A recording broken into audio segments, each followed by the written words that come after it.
I'm Mark Golub.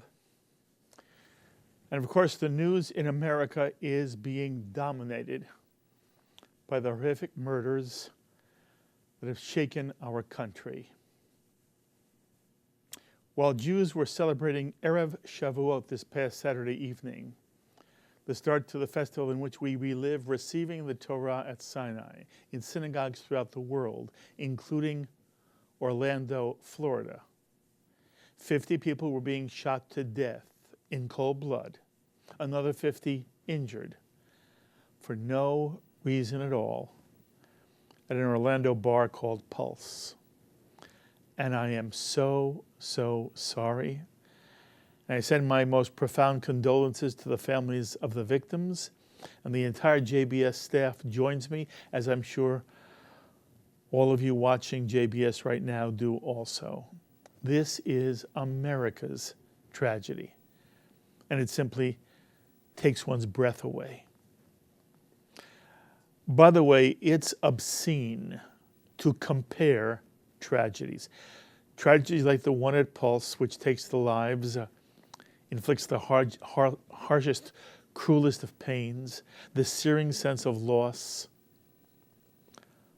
of all the families of victims. The number murdered, however, seems to magnify the evil. Yet the truth is, for each individual family, the evil and the pain is infinite. It's human nature to feel as if the larger the number, the more heinous the event. And look, there is something chilling, something that makes one cringe inside and weep inside when one hears of the scope of a massacre like the one we now confront in Orlando. But it's important to remember that no matter the number, whether it's 50 murdered in Orlando, Florida, or 20 children and 6 adults murdered at an elementary school in Newtown, Connecticut, or 14 people in San Bernardino, California, or 16 people at a Paris magazine in a Paris kosher supermarket, or 4 rabbis hacked to death in a synagogue in Jerusalem. For the families who must bury their loved ones, and for whom the world will never be the same again, for it is their world which was murdered by people without conscience, without morality, without soul.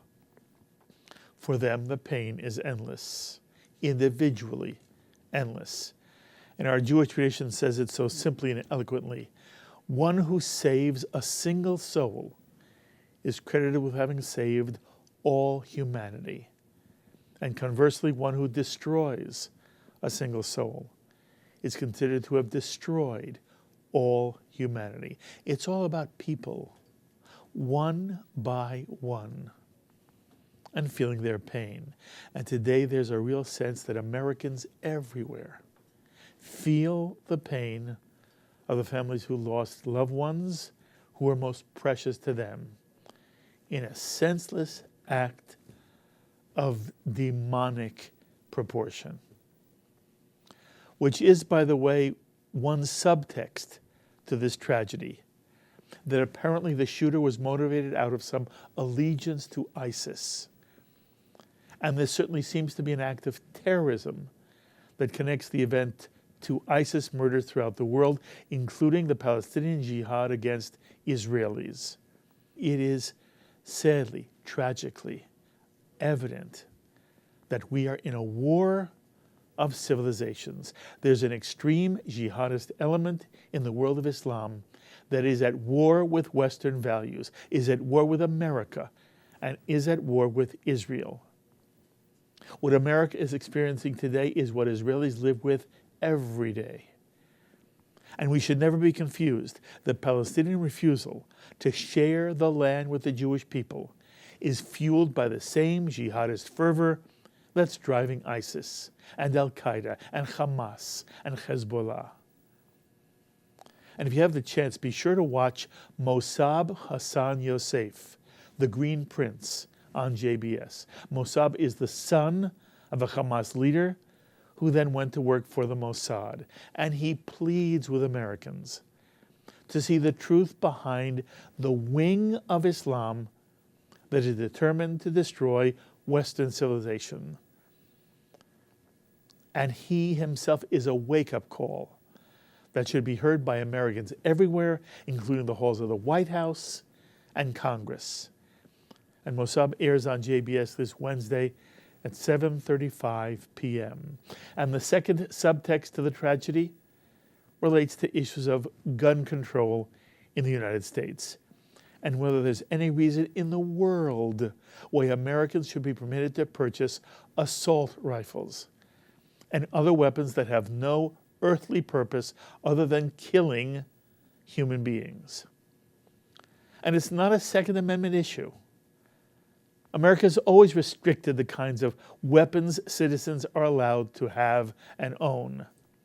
Nor is it about stopping this kind of event from ever happening again. There's no way to stop deranged savages from finding guns or other forms of inflicting death and destruction and from using them. But we say something as a society when we permit people to have the kind of assault rifles that can murder scores of people in a matter of moments. And what it says is we don't care enough, value enough human life. Of course there should be background checks and waiting periods. Of course one should not be able to purchase assault weapons online, often avoiding background checks. Of course there should be limitations on who may and who may not purchase any gun. And again, it's a folly, it's dishonest for any politician to suggest stricter gun control will eliminate tragedies such as Newtown or San Bernardino or Orlando. But it shouldn't be so easy to obtain assault weapons, and our society needs to shape a different mentality and a different set of expectations. But as important as these two subtexts may be, the headline is still the tragic loss of life in Orlando, Florida, and the pain the entire Orlando community is dealing with now. And so we wanted to speak to some members of the Jewish community of Orlando to know how they're dealing with the murders at Pulse. And so I'm honored to have on our JBS phones now, from Orlando, Florida, Olga Yorish, Executive Director of the Jewish Federation of Greater Orlando. Olga, thank you so much for joining us. You're welcome. You're welcome. Thank you. Thank you for calling us, Mark. First, Olga, please permit me to express to you the profound condolences to you as a member of the Orlando community, from all of us associated with JBS and our staff and all our viewers. We are so, so sorry. Thank you. Thank you. We have received a lot of calls and emails expressing condolences, support, encouragement from other Jewish federations, from Israel, from different people just around the country, and you can say around the world. And it's very heartwarming. Well, we are all with you. Olga, by the way, where were you actually when you first learned of the murders at Pulse? This is Shavuot, and I don't watch TV or listen to the radio, or I don't use the phone or computer or anything on Yom Tov, and I didn't know what was going on until I started getting repeated phone calls and I heard them. First, my mother called a couple of times and left messages, and then I got a call from Paul Goldenberg, who's the executive director of the Secure Communities Network of the Jewish Federations of North America. And when I heard his message, I realized that something was going on. I had no idea, but I realized that I needed to kind of overcome my restrictions and find out what was going on. I was sickened in the stomach. I didn't know what was going on, and I returned Paul's Paul Goldenberg's call, and that's when I learned about what happened. This was Sunday mid-morning. I was getting lunch ready for Shavuot, and that's what happened. And as soon as I spoke with Paul Goldenberg, we got kind of organized. I got in touch with our marketing and PR director. We crafted a statement, issued a statement to the Jewish community, and we went from there. I understand completely. And by the way, in a sense, it's pikuach nefesh that would allow you, of course, to do something on Yom Tov that you would not normally do. By the way, what was the essence of the release the Jewish Federation of Orlando sent out? What were you trying to say? What we said, and I can read it to you. First of all, we extended our deepest sympathy to the victims and to the victims' families, and we expressed our solidarity with Orlando community for the horrific, really horrific violence. We said that we denounce violence, as always, and the Jewish community has been on the receiving end of violence and terrorism for way too long, and we understand what it means, and we denounce it in every form.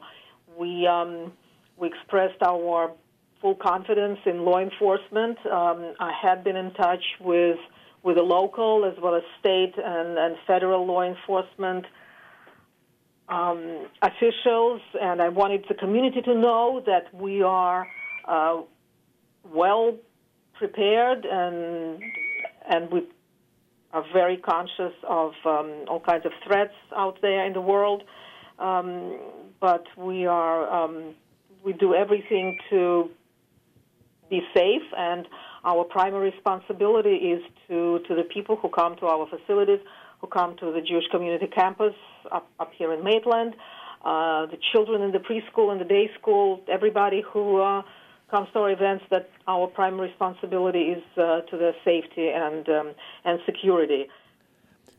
No one ever expects it to happen where they are. You're living in Orlando, you're celebrating Shavuot.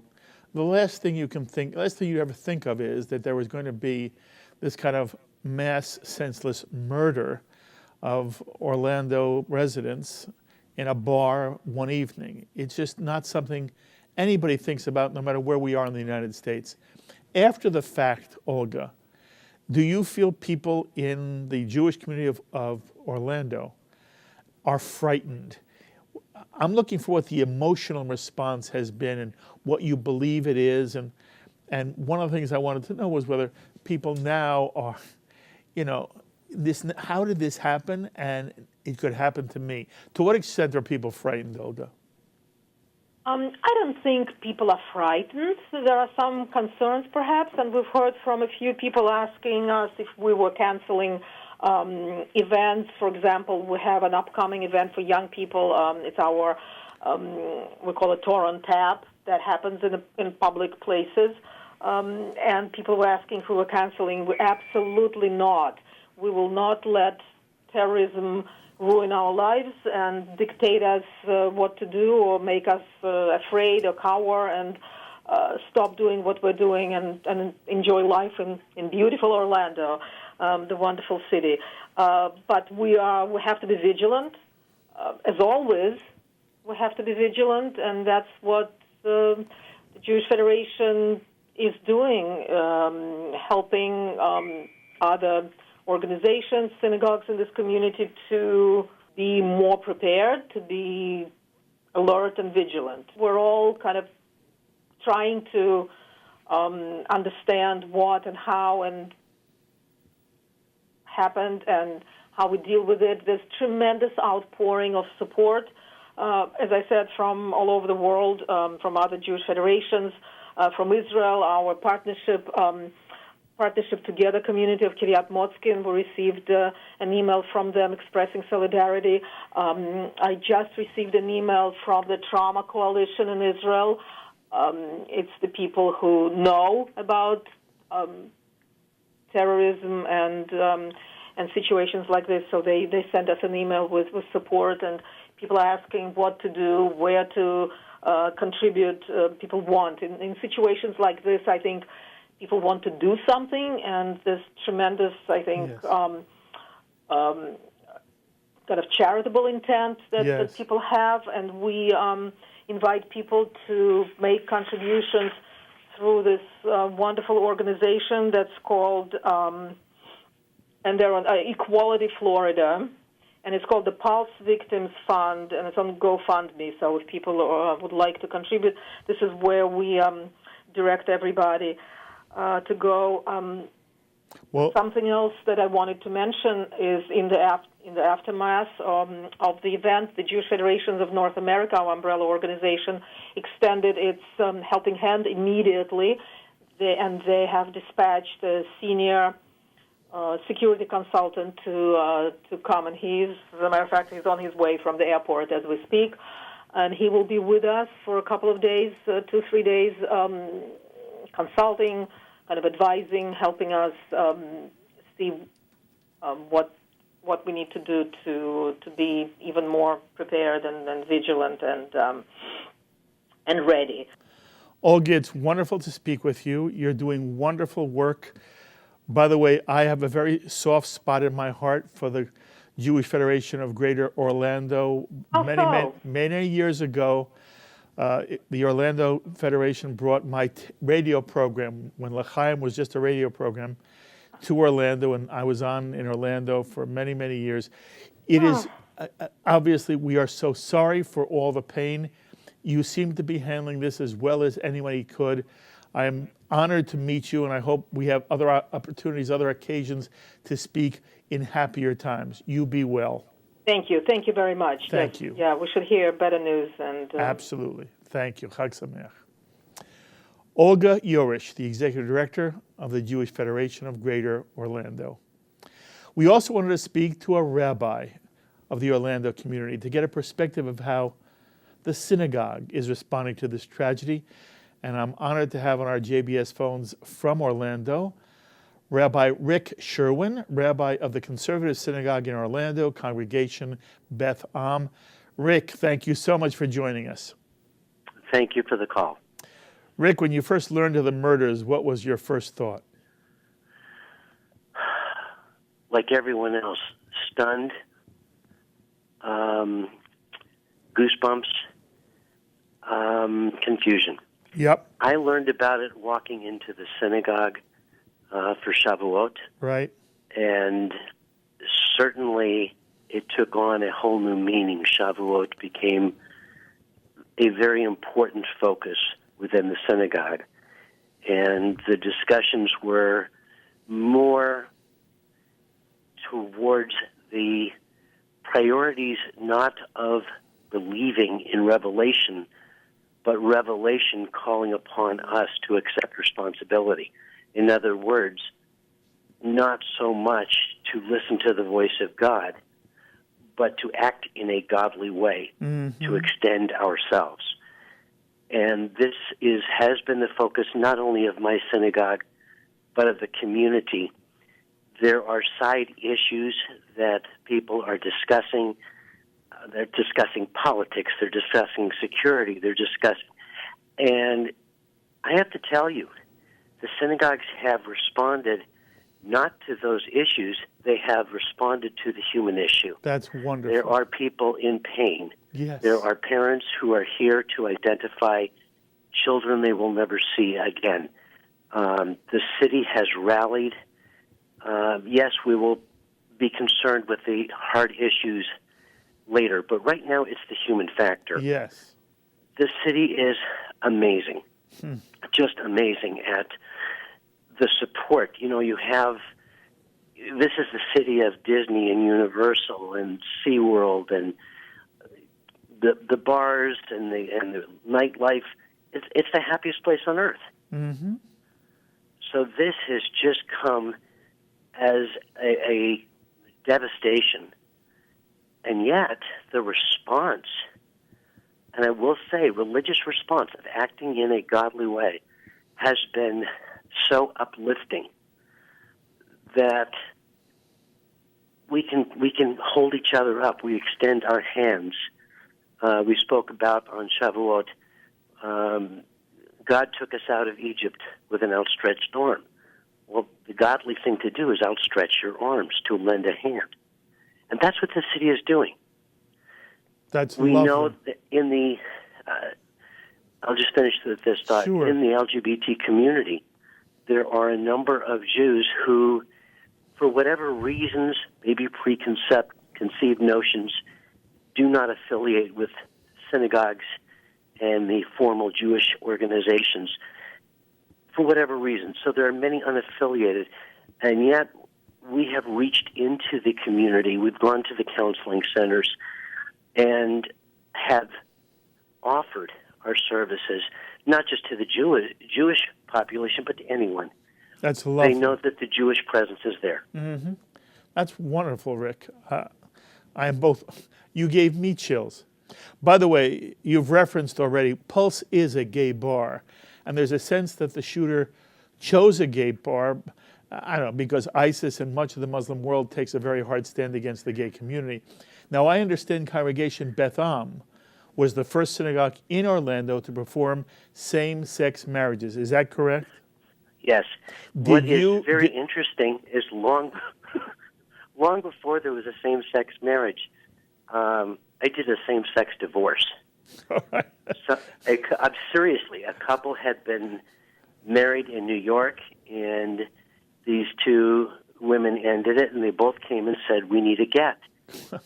And at that time, it didn't exist. Right. So we created a get, a certificate of release, a ceremony of release, and paralleling the get, and we became known as a place that is openly welcome and will celebrate anniversaries. So long before doing gay weddings, we had couples for anniversary, Shabbat, etc. That's wonderful. And as a conservative synagogue, it was wonderful. Okay. By the way, you're a JTS graduate? Yes. Okay. Anyway, Rick, did you reach out to members of the LGBT community in your synagogue after this tragedy? Yes. What was their reaction? They were the ones I spoke to were having a tough time. Mm-hmm. I think the statement that was representative. I spoke to the father of a young teen who was out and very proud, and he was none of. I've been very close with this boy through bar mitzvah, etc. And the father just said, as the parent of a gay child, it is so uplifting to know that there is no asterisk in accepting my son in the minyan, that he is who he is, created in the divine image. And the fact, what he said, and this is the parallel, the fact that people are calling just to check in to make sure that, I wanted to make sure this young man had my cell number, that just knowing that people are reaching out is meaningful. Let me just let you know, the most meaningful thing that is going on in this city, for those of us who want to help, and there's not a lot we could do sometimes, is that we're receiving calls from all over the world. Mm-hmm. And people are checking in. I'm hearing from people I haven't heard from in 2 decades. Yes. That all of a sudden are checking in. Knowing that people care. Yes. Is amazing. And that's really, there's not a whole lot we can do except to say, I am here and I care. That's so beautifully said. I asked Olga a question. I want to ask you the same kind of question. You know, Rick, no one expects it to happen in their backyard, in their community. And we live a very secure life in America. And we see violence and terrorism in other cities around the world, and then every now and then it touches America in some way. This is, after 9/11, the most serious, if this is terrorism, it seems to be. It is the most life-ending event that we've had since 9/11, and it's in your community. It's in Orlando. How does it affect your Jewish community, your synagogue? And I asked Olga, are people frightened now? Do you expect it to happen again? Does it change your sense of security in America and your view of the country as a whole? Let me speak on a personal level. I cannot answer for others. Fair enough. What I see Fair enough. is no change. Mm-hmm. Just the opposite. We had our board came together and said, do we need to increase our security? And there was a resounding no. It can happen anywhere. We need to keep our eyes open. There is no question. By the same token, to live in fear, to not send our children to the bar, not to send them out to hear live music, not to send them out on the street, is to give in. And the thinking here in the Jewish community is primarily, at least from what I see, is that the security is not a question. The question is fear. Mm-hmm. Do we govern ourselves by fear because of someone's imbalance? And let me just give you one other view that I think is not being presented nationally. Please. People are speaking of terrorism. Yes. And I think the Jewish community is focusing more than terrorism on hate crime. Mm-hmm. I think it is so healthy. We have been there. We have a gift. The Jewish community has the gift of empathy. Yes. And that empathy is, I believe, so missing in our country. Maybe it's because of our tie with Israel. Maybe it's the fact that we are always searching for Jewish names when something happens. I don't know, but we know we have been targeted. We understand what it feels like. Therefore, we reach out. I need to let me correct one thing. There were many gays, and there are gays in the Pulse. There are many non-gays. Mm-hmm. People of all kinds go there. They had Latin music. There were a number of people from the Hispanic community. It is just a place where the gay community feels comfortable. That's lovely. And what we're going to have to do is to recreate and find a way to join together to create a venue not for gays or for the gay community, the LGBT community, but places where that community feels comfortable and welcomed, but not specifically a gay organization or institution. I understand. Rick, how long have you been with Congregation Beth Am? I have been in Orlando 16 years. I've been with Beth Am for 12 years. They're very lucky to have you, and I hope they understand that every single day. You're a very sensitive and bright guy. I'm sorry we had to meet under these circumstances. I hope when there's another kind of issue, you'll let me call you and we'll talk some more. But it is wonderful for you to take some time. And again, Rick, on behalf of everybody associated with JBS, our profound condolences to you. We are with you. We're thinking of you. And we love you very much. That means a great deal. I look forward to speaking with you again. Thank you for calling. Rick Sherwin, Rabbi of the Conservative Synagogue in Orlando, Florida, Congregation Beth Am. There are many complicated issues surrounding this entire event. We'll continue to treat them here on JBS. But I say once again, on behalf of everyone, staff, and you, our viewing audience, we send our sympathies and our profound condolences, healing condolences, we hope, to every family who had a loved one murdered or wounded at Pulse. As always, my thanks to our director, Sloan Copeland, production coordinator, Serge Goldberg, to the associate director of JBS, Dara Golub, and to the producer of In the News, Carol Lilienthal. Until the next time, I'm Mark Golub. Be well, my friends.